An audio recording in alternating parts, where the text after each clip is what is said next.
Ассаламу алейкум, ақтаңда елім амансыңбы, жақшы олды бұл залға жавалақтап келгенің ақындардың адаты амандашу алалы, а дегенде салтошол саламдашу алалы, қары девей, жаш девей, бар аман жатауы, хан базарға айланған шарың аман жатауы, өткен жылы жыртылған өтуің аман жатауы, көрінген жері жамачы көйнөң аман жатауы. Саламатсыңар ба? Урматтуу, ардактуу теле көрүүчүлөр жана радио угуучулар. Бүгін Жаштар сүйлөсүн теле долбоору Баткен областына караштуу Баткен мамлекеттик университетинде Кызылкыя гуманитардык жана педагогикалык институттун жаштары менен жана төрүбүздүн урматтуу салмактуу коноктору менен Жаштар сүйлөсүн теле долбоору эфирде. Салам алейкум. Ушул төрүбүзгө серепчи конок болгон биздин урматтуу агайларыбыз бар, анда сіздерге таныштырып өтөйүн. Коомдук ишмер, пенсионер Аман Шабитов агайыбыз конокто. Кызылкыя шаарынын имам хатиби, Абир коомдук фондунун төрагасы Мухаммад Исмаил ажы конокто. Урматтуу теле көрүүчүлөр жана радио угуучулар, бүгүн ушул жаштар менен төрүбүздүн коноктору менен кыз менен жигит дос болобу деген темада сүйлөшөбүз. Биз менен аягына чейин бирге болуңуздар. Урматтуу жаштар, урматтуу коноктор, ушул кыз менен жигит дос болсо болобу? Анда жаштар сүйлөсүн. Мен оюмча кыз менен жигит дос боло алышат. Себеби турмушта көрүп жүрөбүз, чындыгында эле мындай кыз менен жигит дос болуп жүргөн көрүп жүрөбүз да. Пайдалары көп, мисалы жардам беришет, моралдык жактан, материалдык жактан. Моралдык жактан да жардам беришет. Кызга, например, кыздын жигити тыштап кеткен болсо, жигит ошол досу келип, кызга караганда жакшыраак түшүнүп калышы мүмкүн да. Менин оюмча кыз менен жигит дос боло албайт. Себеби мен мисалы кыз досума өзүм сырымды айтышым мүмкүн. Бирок бала менен дос болсом, бирок айтпаймын. Анан ол менин мисалы кыз досум менин тоюмда дос болуп чыгышы мүмкүн. Бирок бала менин досум болуп чыга албайт да. Анан ошондой эле эми дос болгон чакта да баары бир достордун ортосунда сыр болбойт, бирок бала менен кыз болсо ортосунда сыр болот. Мындай деп атат го, ушул баягы эгерде кыздар менен дос болсо дейт, балдарчы, баягы сырды ушул балдар кээде айтып коюшат дейт да. Кыздар ушул жигиттер менен дос болсо, тескерисинче айтпайт, жакшы дос болот, гарантия бар дейт го. Буга кандай? Жок, айтып коюшу мүмкүн сырын. Анда азыркы биякта биздин мына кыз менен сен кандай жакын болсоң дагы, эртең сен бирдеке болуп жигиттин аркасынан экөөң урушуп кеткен болсоң да, ошол сен кыз болсо сенин немеңди баягы сырыңды ачып коюшу мүмкүн да. А жигит ошол жерге чейин барбайт да, ачпайт да, ошочо. Ооба, ачпайт деп ойлойм да. Шундайбы? Менин оюмча айтып коет. Ким айтып коет? Эми кыз менен бала менен дос болсо, мен сырымды бирөөгө айтып коюшу мүмкүн бала. Мен бирок кыз досума ишенем, кыздар айтпайт. Наоборот эмеспи? Турмушта кездешип атат, ошондой эмелерчи, случайлар кездешип атпайбы? Ошо сенин жакын досуң, сен ошого азыркы кезде өзүң тууганыңа да ишенбе деп айтылып калды да. Ошо сенин досуң кээде сенин сырыңды ачып коюшу мүмкүн да. Сен кыз досуңа ишенбей жатасың, бирок бала досуңа ишенесиңби? Бала досуңа ишенесиң да. Атыңыз ким? Чынара. Чынара, ошол балдардан канча досуңуз бар? Мындай ишеничтүү, сатпаган, качпаган. Эми көп эле бар досторум. 15-20. Эсептеп көрбөпмүн сан. Бул азыр тууганыңа ишенбе деп атат, бирок бала досуңа ишен деп атат. Тууганыңа ишенбе, бала досуңа ишен. Билбейм мен, бирок мен ишенбеген болот элем. Мен ишенет элем. Мынакей, урматтуу теле көрүүчүлөр, бул жерде эки ой, эми ушул эки жашты, эки ой болуп атат. Кимдер колдойт, кимдер каршы, кимдер макул, алынча кошумчаңарды айтсаңар. Анда кыздар бар. Кыз менен жигиттин ортосундагы достукту ажыратууда биз биринчи дос деген түшүнүктүн өзүн билип алышыбыз керек. Дос деген бул негизинен биринчи Кудайдын 99 атынын бири деп айтылат. Анан дагы досуңду бир жакшылыкта, бир жамандыкта сына деп айтат. Анан мына жерде бир кыз айтат, ой, эгерде мен бала менен дос болсом, ал мага турмушка чыкканда жакын дос болуп чыга албайт да деп айтат. Бунун оюнда эле чындык бардыр, бирок эгерде сенин канча кыз досуң болсо, мисалы 10 кыз досуң болсун, 100 кыз досуң болсун, сен 100 кыз досуңдун бардыгыны жакын дос кылып чыга албайсың да, туурабы? Демек, мында мен ойлойт элем, буларга окшоп же болбосо кыз менен жигиттин ортосундагы достук экөөнү болот же болбосо болбойт деп кес айтып таштоого болбойт. Бул турмуш өзү көрсөтүүчү же болбосо мисалы үчүн айрым кыздардын кыз менен жигиттин ортосунда достук болушу мүмкүн. Кандай болушу мүмкүн? Ошол айтып берсеңиз, балким критерийлери кандай болуш керек? Мисалы үчүн эми дос болгондо биз жогоруда айттык, досуңду бир жогоруда бир жакшылыкта анан бир жамандыкта сына деп. Демек достук дегенибизде дайыма бул жаныңда бирге жүргөн, эми дайыма бирге жүргөн эмес, ошо жакшылык менен жамандыгын тең бөлүшө алган, сенин сырыңды уккан, анан дагы сага сени мактап эмес, же болбосо жамандап эмес, сага түз көз карашта сага пикирин айта алган, сен менен кандайдыр бир деңгээлде. Анан дагы ошол акыретке чейин, же болбосо түбөлүккө чейин ошол сенин жакшылык жамандыгыңды бөлүшө алган сырдаш адам болуш керек. Демек ошол баягы моралдык жана материалдык жактан жардам берген бул дос деп эсептелет, кандай? Материалдык жактан балким туура эместир, бирок моралдык жактан жардам берген дос болушу мүмкүн. Жаштар сүйлөсүн. Дос деген сөз өзү кыйынчылыкта дагы жакшылыкта дагы жардам колун суна алган жана жакшылыкка багыттай алган, ошол досуну жакшылыкка багыттаган адам бул дос болуп эсептелинет. Дос бала болобу, кыз болобу ага туура жолду көрсөткөн жана өзүнүн көңүлүндөгү көрө албастык кылбай туура жардам берген адам бул дос болуп эсептелинет. Анын балабы, кызбы айырмасы жок. Айырмасы жокпу? Анын достугунда Балким айырмасы бардыр. Анын достугунда айырмасы бардыр. Чачында, балким башында, Анын достугунда, чыныгы достугунда айырма бар. Эми жигиттердин оюн уксак, урматтуу жигиттер. Бул жигит менен кыз дос боло албайт. Жигит менен кыз жар гана болушу мүмкүн да. Дос боло албайбы? Дос боло Эмнеге? албайт. Себеп дегенде бул табигый бири-бирине муктаждык ушундай да. Ал эми бул эркектер менен эркектердин дос болушу бул чыныгы турмушта баягы бири-бирине мисалы сырдашуу, мисалы бири-биринин мисалы жүктөрүнү мындай ооруктарын же машакаттарын жеңилдетүү болуп саналат деп ойлойм да, мындай бири-бирине кеңешипчи. Ал эми кыз менен жана айтылгандай, кыз менен жигит бири-биринин муктаждыгынан улам жар гана болушат, дос боло алышпайт деп ойлойм. Азыр кээде мисалы ошол кыздар айтат да, ошол жигиттер мындай жигиттердей болбой калды, достук деген болду эле, анан сатып кетип атат деген ойлор бар да. Ошолорго кандай сенин көз карашың? Менин көз карашым бул ошол жаштайынан тарбиядан. Себеп деген азыр бүгүнкү күндө мектепте мугалимдердин 99% эжекелер болуп калып атпайбы, аяк кишилер болуп калып атпайбы. Эгерде эркек балдарды эркек мугалимдер эркекче кылып тарбияласа, андай болбойт болуш керек деп ойлойм да. Кызтеке болуп баратабы? Жок, эми кызтеке деген бул табигый ушундай тубасы ошон жаралышы мүмкүн эми кызтеке. Бирок аялдардын тарбиясын, ошо эркектер аялдардын тарбиясын көргөндөн болот деп ойлойм да. Себеп педагогикада ушинтип айтып атпайбы.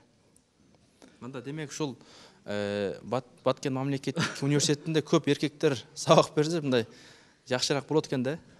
Жок, бул жерде агайлар көп эле, мен мектепте айтып атам да, жалпылап айткандачы, мектептерде да. Ошол жалпы коомубуз биздин Кыргызстанда абал ушундай болуп калгандыктан болуп атат деп ойлойм да. Мен жеке өзүм көз карашым. Сиздин оюңуз жаштар сүйлөсүн, анда бул да жакшы ой. Жаштардын дагы оюн уксак. Эркек менен кыз дос боло албайт. Себеби эркектин аялга болгон кумары табигый нерсе да. Бул эме болуп кетиши мүмкүн. Сырдашуу болот, жалгыз калган маал болот. Буларды эчки менен капустага теңесек болот да. Көргөнүктүү бирок да. Эч убакта капустан алдыга эчки келгенде жөнтүрүп бере албайт да. Баары бир эме кылып калышы мүмкүн да. Деп ойлойсузбу? Баягы окуучу кезде мындай дос болуп жүргөн кыздарыңыз бар беле? Жаш кезекте. Анан да бол. Мында дос эмес, тууган болуш мүмкүн. Туугандык болуш мүмкүн да. Бир тууганым дегендечи, мусулман бир тууганым дегендей болсо болуш мүмкүн. Атыңыз ким? Атым Камчыбек. Камчыбек, мындай болсочу, балким баягы ушул достуктун бир пайдасы бар дейт, ушул бай дос болуп барып турган сүйүүгө айланып кетсе, анан кийин үй бүлө болуп кетет дейт да. Бул кандай, дурусбу, жакшыбы, кандай? Бул дагы дурус, бирок бүтө көп эмелер бузулуп кетиши мүмкүн да, дос деп жүрүпчү. Эмнелер бузулуп кетиши мүмкүн? Жаштар бузулуп кетиши мүмкүн. Капустабы? Капуста. Энди дос дегенде бири-бириге жардам берүү, кыйынчылыкта жардам берүү. Да, энди капустан да кантип жардам берет дейсиз. Конечно, жедирет да. Жедирбей мындай карап, сактап жүрсө болбойбу, байкап. Карды ачып калат деп. Жаштар сүйлөсүн мына ушу акенин сөзүнө да биз динге байланышып ислам динин башка диндерден айырмасы эмнеде? Адамдын ошо диндин тазалыгында адамдын жүрөгүнө коркуу салууда. Ошол кыз менен бала бул өзүнүн карындашыдай эле ойлоп, жүрөгүндө коркуу бар, Алла Таала көрүп турат деген сыңары жок, андай ишке барбайт. демек жаштардын бул дагы өтө олуттуу ою. Анда кыздардын бул тараптан өтсөк. Кыз менен жигиттин достугу менин оюмча биздин коомчулукта болбойт. Биз кыз менен жигиттин достугун бир гана кинолордо көрөбүз. Мен өзүм мындай Кыргызстанда көрө элекмин да, кыз менен жигиттин чыныгы дос болгонунчу. Такыр көрө элексизби?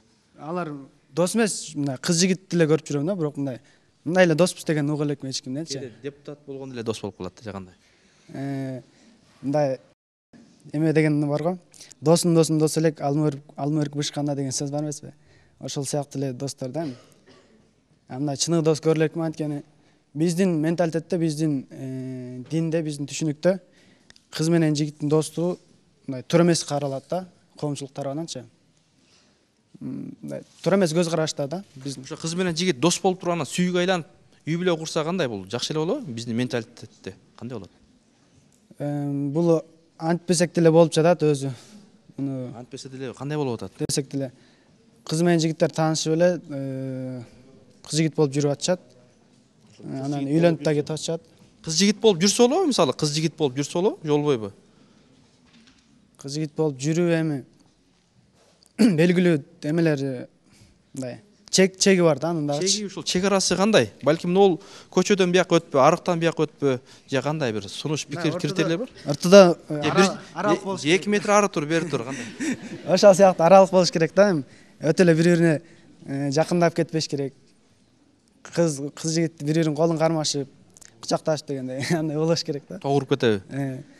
Эми ал нерсе биздин менталитетте, биздин динде туура эмес.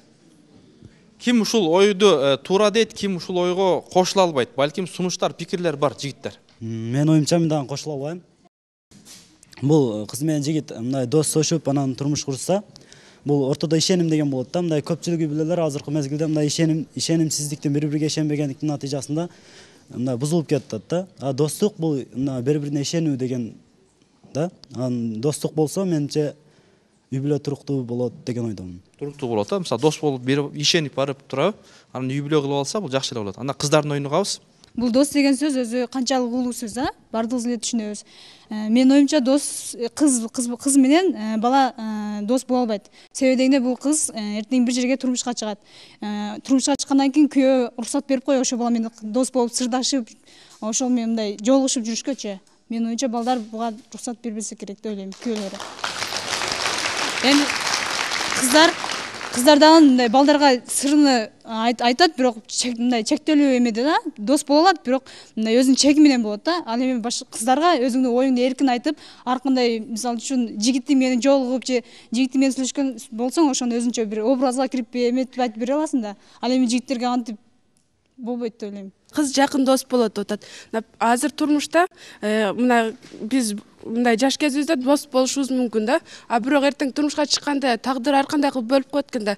Бирини бул Кыргызстандын башына эме кылган болсо, тагдырын андай куруп койгон болсо, а бирини Кыргызстандын аягына баткен жака куруп коюшу мүмкүн. А бирок ошол сүйлөшөт, бир 5 жыл, 6 жыл жакын дос болуп жүрүшөт. Андан кийин уже ар ким өзүнүн үй бүлөсү боюнча кылат да, баягы достук жоголуп кетет да. Анан бала эми күйөөң сен жакшы түшүнгөн болсо, анан берки досуңду эме кыла бербестир дейм да. Бала сенин досуң, бала досуң, сенин мындай кабарлашып турушуңар мүмкүн дейм да, ошентип ойлойм. Кабарлашып, достукту бекемдеп, Мисалы, Чынара, сен ошол күбөсү болгонсуңбу, ошол кыз жигит менен узак убакыт дос болуп жүргөндөрдөн билесиңби ошолорду? Факты, далил барбы дейт Чынара? Фактыларым жок, бирок мен ошентип ойлойм да, мындай балаң менен достук мындай чындык эле достук болушу мүмкүн деп ойлойм да. Мисалы, түбөлүк дос болуша алабы алар канча убакытка чейин? Мисалы, убактынчалык болушу мүмкүн деп ойлойм, дос кыз менен баланын достугун. Билбейм, Турмушка чыкканга чейин балким. Балким, э? азыр бул жерде бул кыз айтат, кыз менен кыз дос болсо дагы күйөөгө чыккандан кийин күйөөсү мындай жөнөтпөй коет, бири бирине мындай катташпай коет, катташтырбай коет деп атасың да сенчи.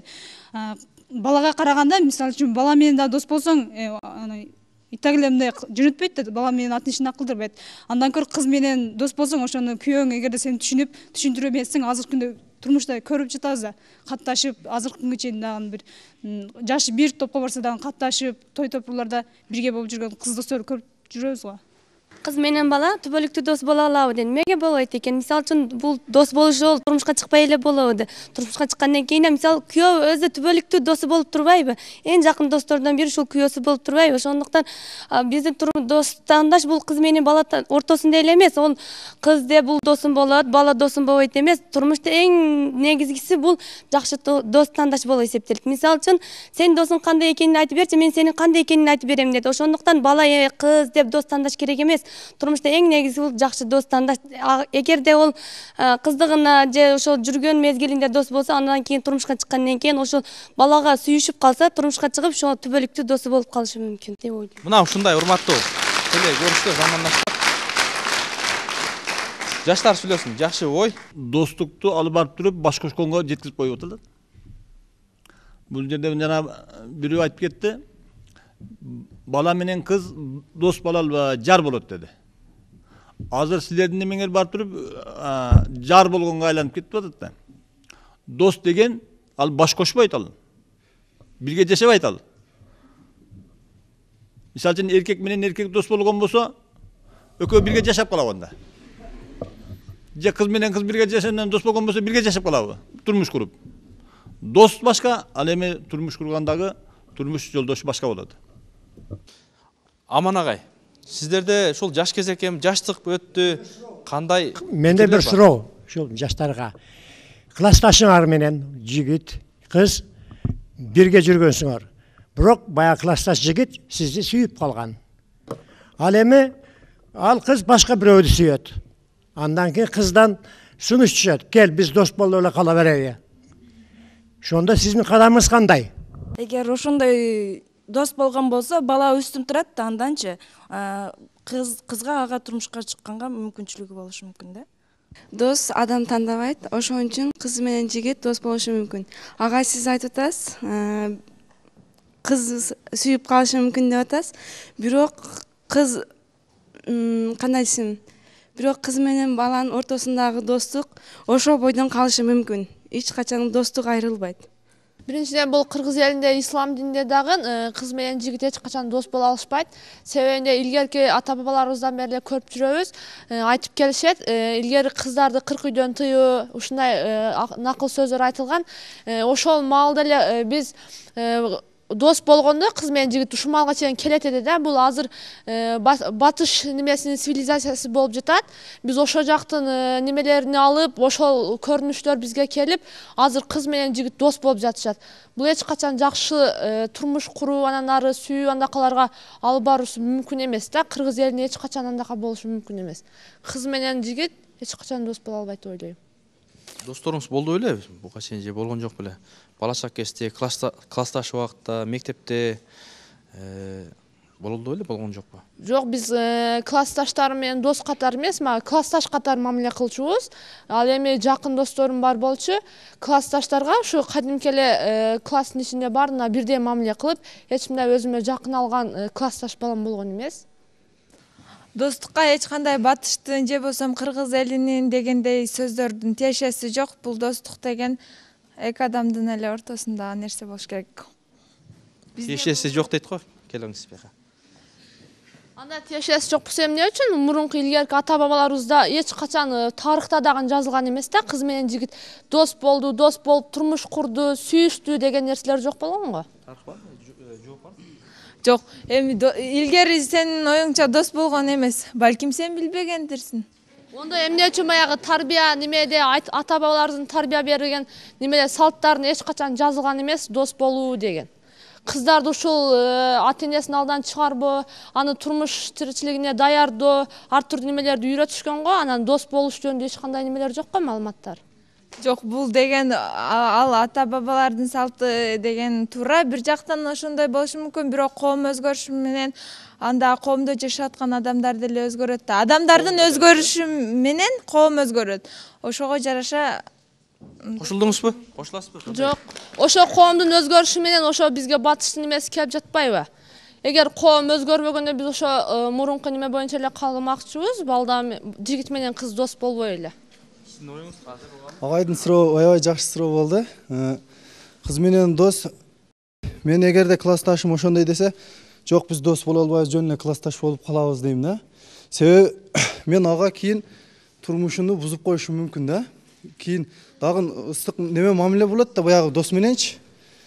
Бул жерде кимиң колуңнан, путуңнан, колуңнан, тилиңнен зыян бербесеңер чындыгы мусулман боло аласыңар деген да. Биз мусулманбыз да. Баягы зыян берип коюшубуз мүмкүн, баягы достук болуп калсачы. Достуктанбы? Классташ катары эле калайлы деп айтат элем да менчи. Классташ деген неме дейт да? Классташ деген кыйын нерсе, эгерде ар бир адам ойлоп бирге жүрсө. Демек, баягы жакшылыкта, жамандыкта балким жакшы жактары менен жардам берсе болсо керек. Классташ катары жардам берсе болот, бирок баягы күйөөсү көрүп калсачы баягыны. Ким десе досум десе, бияка тиет да бай. Бияка тиет. Жүрөгөчү. Эгерде бул ким десе, классташым десе, бул жаштыгынан бирге жүргөн классташ экен деп мындай калат да. Ошол агай. Эгер сенин жакын досуң болсо, ошо бала досуң болсо, күйөөң да тааныйт да ошо досунучу. Анан бул ким дегенде күйөөсү да андай суроону бербесе керек деп ойлойт элем да менчи. Ким деп суроо бербейт эле да, ол жакын дос экен, таанып билип жүрөт да жана жолдошучу. Таанып билип, көрүп, катташып жүрөт, Катташып жүрөт. Ошол эч качан ким деп суроо бербесе керек деп ойлойм да, жолдошучу. Кыз менен баланын достугуна каршымын. Негизи кыз менен бала экөө эч качан дос боло албайт. Эгерде дос болсо, аягы бактылуу турмуш куруу менен аяктайт. Анан бул дос болуп калайлы деген бул балдардын өзүнчө шылтоосу деп ойлойм да. Эмнеге шылтоосу болот? Кандай шылтоосу болот? Же ошол достукту сүйүүгө айлантырбайлы, же достукту токтотуп коелу деген мааниде кандай? Мен билбейм, ошол эмеден чыгып кетиш үчүн дос болуп калайлы деп айтыш балдардын шылтоосу деп ойлойм. Негизи эмнеден чыгыш, жолдон чыгыш үчүнбү? Жолдон чыгып кетиш үчүн. Жок, ошол ситуациядан чыгып кетиш үчүн. Эмне үчүн балдар кыздарга дос болуп калайлы деп айтат биринчи. Алардын өзү биринчи ою да түбөлүк мындай сүйүүсү болот да. Мен биринчи эле келип мен сени аламын, мен сени сүйүп калдым десе, балким ал кыз макул болбойсуңар. Ошо секин ага дос болуп көрөлү, дос болуп эме кылайлы деп, секин ошо достун артыны сүйүүгө айландырам деп өзүндө биринчи жигиттин оюнда болот да. Кийин мейли дейли, кыз менен бала дос болсун дейли, бири-бирин түшүнүшүп дос болсун. Бирок эмне үчүн алар кийин мындай баш кошууга достукту үй бүлөгө айландырышты. Достук деген бул улуу сөз го. Мейли дос болсун, бирок үй бүлөгө айландырышпасын. Достукка мындайча айтканда айланбай калса жакшы болобу, Жок, дос дегенден кийин дос боюнча калыш керек да. Эмне үчүн алар достукту эми үй бүлө курууга эме кылышат. Булар достукка мындайча айтканда кыянат кылган болуп калышат да. Жана бул кыз айтты, бул достук балдардын шылтоосу деди да. Бирок 5 кол тең эмес, кыздар балдардан кем эмес, туура. Бирок ошон үчүн дос адамды тандабайт. Кандай болбосун, достуктун кандай десем, дос болуу кыз жигиттин ортосунда бар деп ойлойм. Бар деп ойлойсуз, Саламатсыздар, биринчиден мына кыз айтты, чындап эле 5 кол тең эмес депчи. Анан кийин балдардын тең да болбойт. Анан мына айтыш балдардын шылтоосу депчи, биринчи адамдын ою түз болуш керек. Кыздын дагы, баланын дагы ою түз болуш керек. Ошондо бала менен кыз достошо алат. Анан түз болсо, чындап эле достошо албайт да бала менен кыз эч качан. Ошондуктан айтатым, бала менен кыздын ою түз болсо, демек достошо алат. Анан кийин бала менен, мисалы үчүн турмушка чыккандан кийин балким күйөөңдүн кыз досу бардыр. Ошондо кандай карашат кыздар? Ошол суроо да. Мындай түз болуш үчүн, кыйшык болбош үчүн кантип билсе болот? Тест алыш керекпи, же балким сынак болуш керекпи? Кантип билсе болот? Сынак болуш керек да. Мындай жакшы күнүдө, жаман күндө сынак болуш керек да. Сизге бир жигит ушул дос болоюн деп келсе, атыңыз ким? Анара. Анара. Кантип билесиз эми? Эми балдардан досум бар мен өзүм. Көп элеби? Эми бирөөкө да көп эмес. Түз эле? Түз, олордун ою да. Эми мындай кыйын күнүдө жардам сурашат да, Анара ошондой болуп калдым, эмне кылайын депчи. Сабактан жардам берип кой деп, Сабактан жардам суроо агайыңыз. Ниет түз болуш керек dedi. Шамал буруп кетсе эмне болот? биринчиден инсап тилеш керек да балдарга. Эми Шамал инсапты карабайт. Yok, eğer o ошондой болсо кыз түшүндүрүп коюш керек да мындай жакшына жол мененчи. Бул агай боюнча. Анар агайдын ою эмне болуп атат да. Баягы шамал болбосо баягы дарактагы неме түйүнө түшөт да. Тагына. Анан шамал болсо түс болбой учуп ар жакка кетип калышы мүмкүн. Аркы тарапка деп атат да. Бул эми кыйшайып кетпейби? Ошол жерде токтолот да көбүнчөчү. Тормушту теби, бизге бөлүнгөн убакыттагы аягына келип баратат, урматтуу теле көрүүчүлөр жана радио угуучулар. Эми оюңарды жыйынтыктап берсиңер. Кыз менен жигит дос болсо, кимиси утат, кимисине көбүрөөк пайда болот. Дос болуш керек дегендер да болуп атат. Жок, андай эмес, болбойт. Союз менен коен дос болбойт дегендер да бар. Кой менен карышкыр дос болбойт дегендер дагы бар. Эми пайдасы бар экен. Жакшылыкта, жамандыкта жардам берет деп атасыңар, моралдык жактан, материалдык жактан. Эми оюңар жыйынтыктап берсеңер, ушул кыз менен жигит дос болсо, ийгилиги барбы же жокпу, же дос болуш керекпи, же болбойт деп койсок болобу? Менимче дос болуш керек. Себеп айтып коет, достуктан сүйүү жаралат, сүйүүдөн турмуш куралат. Турмушта төрөлгөн наристе жашоонун жолун улантат деп. Мисалы үчүн, дос болсо ошол кийинки эмелерин дагы турмуш жолун дагы эме кылып кетет. Досторуңуз бар демек, э? Бар. Жаштар сүйлөсүн, жакшы. Бул кызга суроо берем да, мындай турмуш курдуң сен. Күйөөңдүн кыз досу бар. Кандай түшүнө аласың бул күйөөңдүн кыз досуну? Кандай маанде, эми мурунда дос болуп жүргөн да. Жакшы эле мамиледе, көз карашта болчумун. Эгер чын эле дос катары болсо. Жоопко канааттандыңызбы? Эгер чындап эле ошого десе, бул кыздын ою түз болсо каршы болбойт да. Болбойт жана болбойт дейт, э? Рахмат. Мен жолдошум ошондой кыз досу болгон болсо, эгерде мага убакытты көп мындай убакыт эме кылбаса, бурбаса, мен кызганышым мүмкүн да, бирокчу ошо кызганасыз. Кызганасың. Неге сен ага барасың? Сен мен кыйналып жатканда сен мени мындай көрбөй, сезбейсиң. Сен ошону сезесиң деп турмушта да кездеше берет ошондой кызганычтарчы. Экөө тең көрүп сезсечи, сизге да жардам берип, ага да жардам берип атат, досум депчи. Анда эмне кыласыз? Сизди жакшы карап атат да, аябай. Анда мен көз карашым өз жигит ошол жолдошуң ошол даражага алып барбаса, мен кызганбайт элем. Эгерде ошол даражага чейин алып барган болсо, ошол кызга көбүрөөк убакыт берип, жана ошол менен көбүрөөк өткөрүп койгон болсо убакытын, ошондо мен кызганышым мүмкүн деп ойлойм да. Анан жол бербесе кызганбашым мүмкүн деп ойлойм. Демек, ушундай жаштар сүйлөсүн. Жакшы. Ар тараптан ар кандай ойлор айтылды. Мен дагы өзүнүн оюмду айтып кетсем, кыз менен жигит эч качан дос боло албайт. Себеби бул шариатка да туура келбейт. Алла Таала кыз менен жигитти эки башка жараткан. Пайгамбар саллаллаху алейхи вассалам дагы айтып кеткен, кыз менен жигит жалгыз бир учурда бир жерде болбошу керек. Себеби алар экөө жалгыз болгон учурда алардын үчүнчүсү шайтан деп айткан. Бул дегенибиз себеби шайтан адамды ар кандай ойлорго салат, ар кандай азгырыктарды салып, башка жолдорго да түшүрүшү мүмкүн. Жаштар сүйлөсүн. Мурда Кудайын тааныбай жүргөндө, малга сыйынып жүргөндөр малга сыйынып жүрүп анан эме кылышкан экен да, карда ачканда Кудайым мени кечир деп жеп койгон экен да. Ошондой эле кыздар дагы балдар менен дос болгондо ким жеп коюптур? Адамдарчы Кудайыны жеп коюптур да, малдычы союп туруп. Анан кыздар дагы балдар менен дос болуп жүргөндөн экөө калган эме кескилет да, мындай доста. Жеп коесуңарбы? Каарылашып тургандачы. Баягы досум мени кечир деп туруп, оюга кебеген нерселер болуп кетиши мүмкүн да. Шамал баягы ошон үчүн кыз менен дос бала дос болбой койгону жакшы да. Мунун себеби ошол. Эме дос болбогон жакшы да. Эч кимди жебейт, э? Эч кимди жебейт. Бул тараптан барбы? Анда аркы тарапка өтөбүз. Мен мунун сөзүнө кошулбайм, себеби эч качан кызды капустага же малга теңегенге болбойт. Бул жерде дагы мен айтып кетерим, кыз менен бала дос болушу мүмкүн, качан гана ошол достук 1 жылга же 3 жылга, 2 жылга созулушу мүмкүн. салыштырганга болбойт. Кыз менен жигитте малга неме теңегенибиз жок. Малга салыштырып атабыз. Капуста менен эчки дедиңиз, капустаны эчки жеп коюшу мүмкүн дедиңиз. Эч качан бул жерде мисалы силер өзүңөрдү малга или эчкиге теңеп туруп, кыздарды капустага ого теңегенге болбойт. Салыштырып атабыз да. Болбойт. Кыз менен бала ого дос болушу мүмкүн. Айткандай эле 1 жыл же 3 жыл болушу мүмкүн. Мисалы мен өзүмдүн дагы курбу балдар досторум бар. Алардын дагы 2 жылда же 2 жылдан өткөндө алардын мага болгон достугу өзгөрө баштайт. Кандай тарапка өзгөрө баштайт?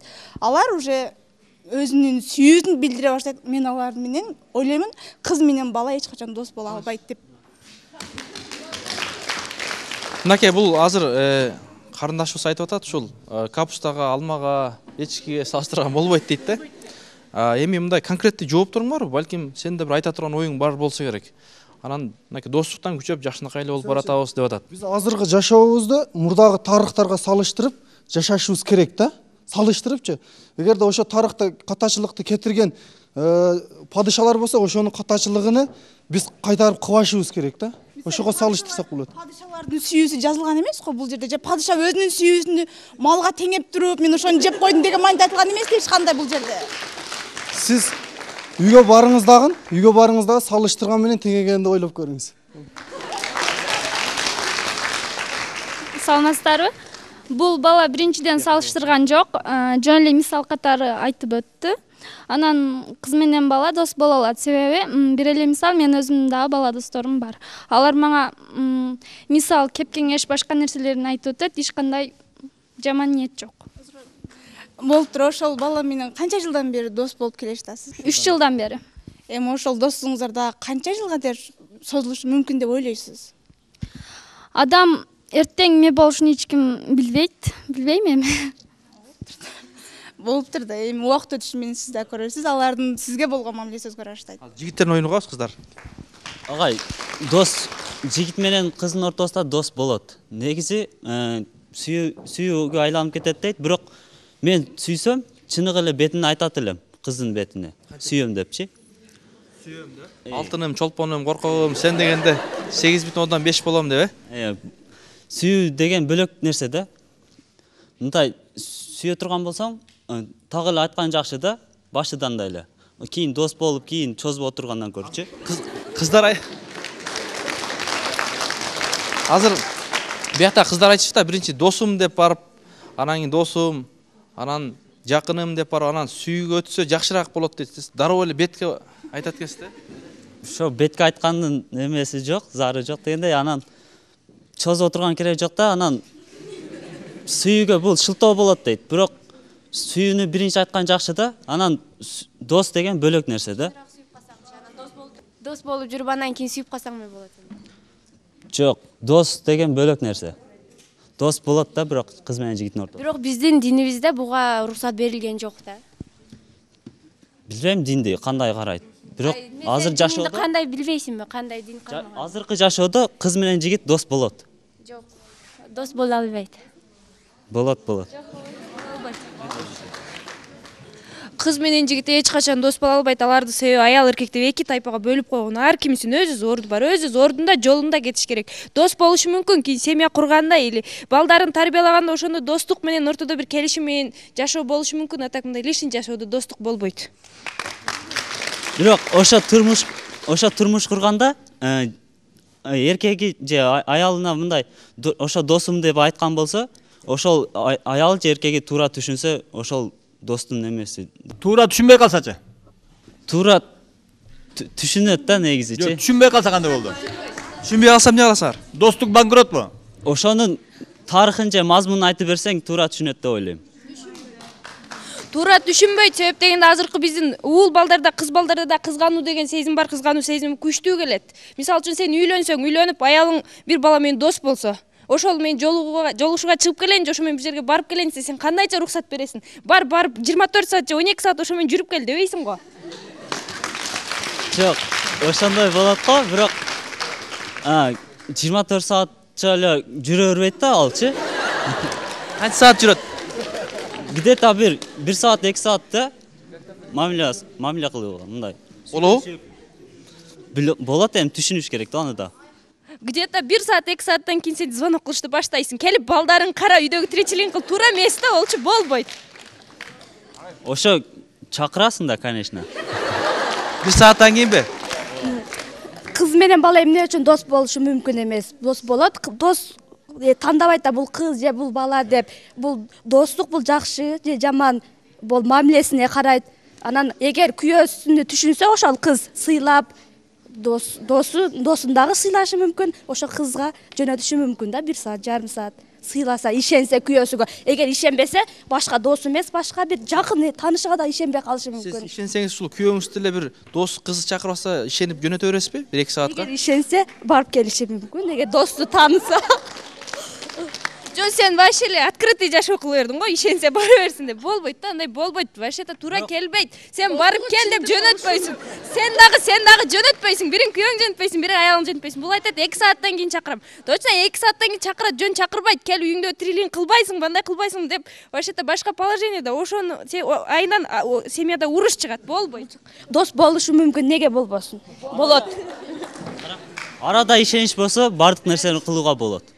Арада ишенич болуш мүмкүн, бирок именно ошо силер айтып аткан достукка ишенич 100% эмес. Бул жашоону бир ислам менен эле карашка мүмкүн эмес. Кыргызстанда бул дин ислам официалдуу дин деп кабыл алынган эмес. Ар ким каалаган динин тутат да. Анан кийин ислам деп эле карабай, бул коомдук жактан дагы алып карашыбыз мүмкүн да. Бул эменичи. Дагы канаттандыңызбы? Жок, канаттанганым жок. Дос болбойт. Мен ошол эле оюмда калам. Бул дин боюнча эмес дейм. Динде ушундай деп жазылган, динде дос болуш керек. Дос бул адам өзүнө карайт, жашоосуна карайт. Ошол достукту деп ортодо семья бузулуп кетиши мүмкүн, кызганууну деп. Достук болбойт. Болушу мүмкүн, семьяда бала тарбиялоо чеги менен болушу мүмкүн. Бузулбайбы? Эгер болсо, бул үй бүлө курганга чейин дагы болушу мүмкүн да достук. Убактынча болушу мүмкүн. Үй бүлө курганга чейинки достугуң кийин келерки жашооңду бузуп коюшу мүмкүн. Достук болбойт. Достук неге болбосун? Болот, эгер күйөөңө ишенсең, жолдошуңа. Мисалы үчүн ошондой учур болуп калса да, досум менен жолугуша турган учур болуп калса, мен аялымды кошо алып барат элем. Эгер сен ошондой учурда аялыңды кошо алып барган болушуң мүмкүн, бирок иш жерде мына жерде эч ким айткан жок да, мен күйөөм менен досум менен жолугушкан барат дем же аялым менен барат дем деп эч ким айткан жок. Сенин оюң достук болушу мүмкүн деген ой. Болушу мүмкүн. Жаштар сүйлөсүн, урматтуу теле көрүүчүлөр, силерге кызыл кыянын жаштар сүйлөп берип жатат, анда жыйынтыктоо. Жыйынтыктап айтканда мен оюм боюнча эч качан достук болбойт кыз менен жигиттин ортосунда. Себеби ал кыз менен жигит мурунтан дос болуп жүргөн болсо, айтасыңар го, сырын айтып жүрөт атасыңар. Эртең турмушка чыккандан кийинчи силердин ошо жолдошуңар же өзүңөр ошол досуңар менен сырдашканы дагы ошо сырдашкыңар келет да, мурун сырдашкансыңар. Сырдашкан бара эмнесиңер, бир жол жөнөтөт, 2 жол жөнөтөт. Кызганбаган эркек жаннатка түшпөйт дейт. Эч качан жолдошуңар силерди кызганбай ошо досуңарга жөнөтүп койбойт да, сырдашкан эч качан достук болбойт да. Кыз менен бала эч качан дос боло албайт. Дос болгондон кийин мен балдар менен дос болсом, мен сырымды бар жогун билет да, балдарчы. Кыздар менен дос болсом, кыздарга айтпай турган нерселер да болот да. Анан кыздар айтпай турган эмнелер алар? Болот да ушундай нерселер. Кыздардан дос болсом, кыздар менен бардык сөзүн, mesela бардык сырын айта албайт мага. Анан кийин окуп жүргөндө 3 жыл же 4 жыл дос болуп, кийин дос болбосо турмушка чыгып кетип калса кыздар да. Мисалы, он дос деген ондай болбойт. 2 жылга мен манан айт, сени менен 3 жыл дос болоюн деп неме кыла албайм да булар мененчи. Мен оюмча эч качан дос боло албайт да кыздар, балдар. Эгерде мына психологияны карап көрсөк, балдарга болгон сезими башка, кыздарга болгон сезим башка болот да. Мисалы, балдарга болсок, чыныгы ишенүү, чыныгы достук деп. Ал эми кыздарга болгон сезими бул каалоо эле болушу мүмкүн да. Ошонун натыйжасында каалоодон башталабы?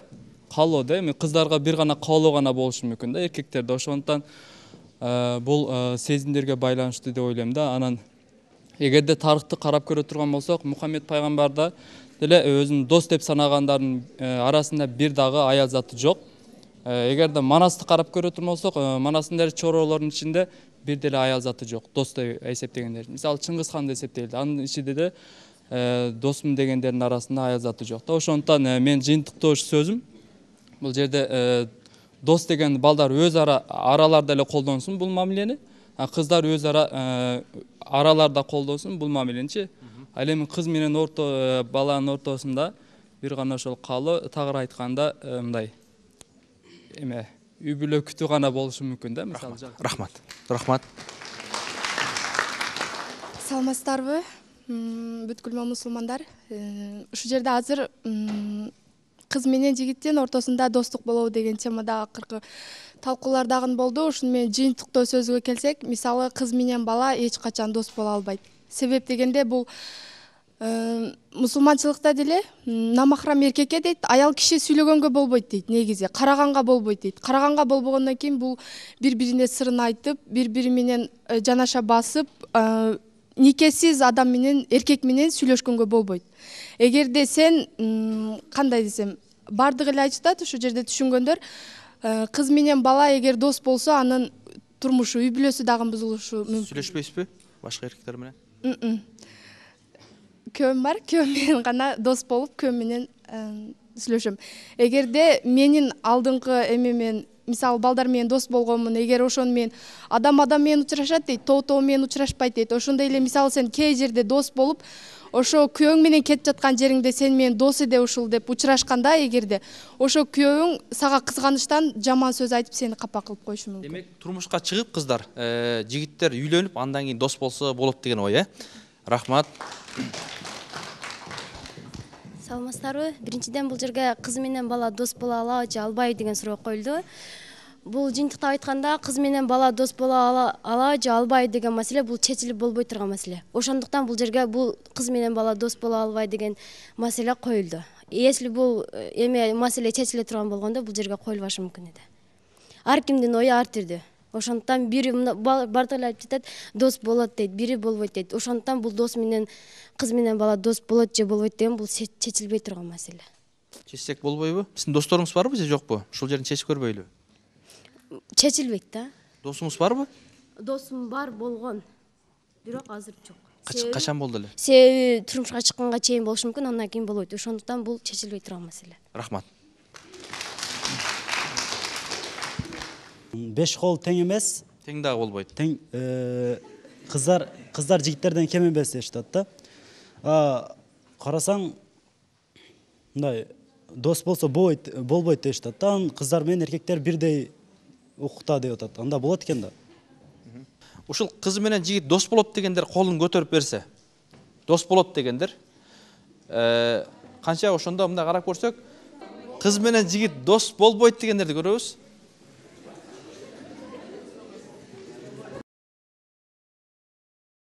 Бир 70% ошол болбойт дешти, урматтуу теле көрүүчүлөр, сиздер көргөндөй 30% балким кыз менен жигит дос болуп, андан кийин үй бүлө курса болот деген. Анда урматтуу Мухаммад ажы, мынакей жаштардын, ушул уулдардын, кыздардын оюн уктуңуз.